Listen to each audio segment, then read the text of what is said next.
মাঘ বিহুৰ লগত সংগতি ৰাখি বিভিন্ন ঠাইত বিভিন্ন ধৰণৰ খেল ধেমালি আয়োজন কৰা হয় আৰু বৰ্তমান ডিব্ৰুগড় বকুলৰ এখন বিশেষ খেলপথাৰত উপস্থিত আছোঁ। বকুলৰ এই খেলপথাৰত পাৰম্পৰিকভাৱে কুকুৰা যুঁজ ইয়াত আয়োজন কৰা হয় আৰু কুকুৰা যুঁজত অংশ ল'বলৈ বিভিন্ন ঠাইৰ পৰা লোকসকল আহে আৰু বহুত লোকে ইয়াত কুকুৰা যুঁজ চাবলৈও ইয়াত অহা পৰিলক্ষিত হয় আৰু মাঘ বিহুৰ লগত সংগতি ৰাখি এইদৰে ইয়াত কুকুৰা যুঁজৰ আয়োজন কৰা হয়। আৰু যিহেতু ইতিমধ্যে কোৱা হৈছে যে আহোম ৰাজত্ব কালৰে পৰা এইখন খেলপথাৰত এইদৰে কুকুৰা যুঁজৰ আয়োজন কৰি থকা হৈছে মাঘ বিহুৰ লগত সংগতি ৰাখি। আমি স্থানীয় যিসকল লোক আছে তেওঁলোকৰ পৰা আমি কিছু কথা জানিবলৈ চেষ্টা কৰিম। যিহেতু মাঘ বিহুৰ লগত এটা পৰম্পৰা ইয়াত এইটো অঞ্চলৰ এইটো অঞ্চলত অহাটোতো মই 2018 চনত আহিছোঁ, তেতিয়াৰ পৰাই মই দেখিছোঁ। কাৰণ কেলৈ ইয়াত কিমান আমাৰ লগৰবোৰ কয় আজি আমাৰ দেউতাহঁতে জন্ম নোহোৱা আগৰ পৰা খেলি আছে বুলি, আহোম যুগৰ পৰাই খেলি আছে বুলি কয়। কিন্তু কিমান বছৰৰ পৰা খেলিছে মই দেখা নাই, কিন্তু মইতো 2018 চনতহে ইয়াত আহিছোঁ।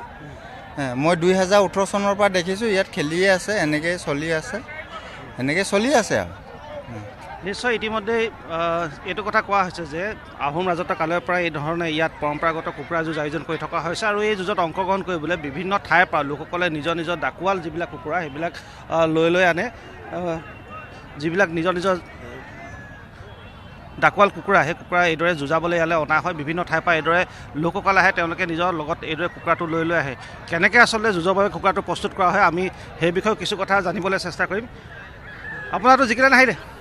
নাই, এইটো আনিছিলোঁহে, শেষেই হৈ গ'ল খেলখন। নাপালোঁ। কেনেকৈ প্ৰস্তুত কৰে, ট্ৰেইনিং কেনেকৈ দিয়ে? মানে ইয়াত আপোনাৰ এইফালে ধৰক ইয়াত কটাৰী বান্ধি দিয়ে আৰু যুঁজৰ কাৰণে কেনেকৈ সাজু কৰে? যুঁজৰ কাৰণে সেইটোৱে জুৰি মানে বাকী নিজে যুঁজে আৰু নিজে যুঁজিব। বাকীটো প্ৰত্যেক বছৰে আহেনে আপোনালোকে? প্ৰতি বছৰে আহোঁ। যথেষ্ট পুৰণা ইয়াত মাঘ বিহুৰ লগত প্ৰত্যেক বছৰে হয়। আৰু আহোম যুগৰ পৰাই চলি আছে। আহোম যুগৰ পৰাই চলি আছে, হয়। নিশ্চয় এইদৰে যিহেতু নিজৰ নিজৰ ডাকুৱাল কুকুৰা ইয়াত লৈ অনা হয় যুঁজাবলৈ আৰু এইদৰে এইখন বকুলৰ খেলপথাৰত কুকুৰা যুঁজৰ আয়োজন যিহেতু কৰা হয় আৰু এইবাৰো মাঘ বিহুৰ লগত সংগতি ৰাখি এইদৰে কুকুৰা যুঁজৰ আয়োজন কৰা হৈছে, য'ত বিভিন্ন ঠাইৰ পৰা লোকসকল আহি নিজৰ নিজৰ ডাকুৱাল কুকুৰাটো যুঁজুৱাবলৈ আনে আৰু কিছু সংখ্যক এনেকুৱা ধৰণৰ লোক যোনে চাবলৈ আহে। গতিকে এক মেলা সদৃশ পৰিৱেশ প্ৰত্যেক বছৰে ইয়াত বকুলত সৃষ্টি হয় আৰু এইবাৰো ব্যতিক্ৰম নহয়। এইবাৰো এতিয়া মাঘ বিহুৰ লগত সংগতি ৰাখি এইদৰে কুকুৰা যুঁজৰ আয়োজন কৰা হৈছে।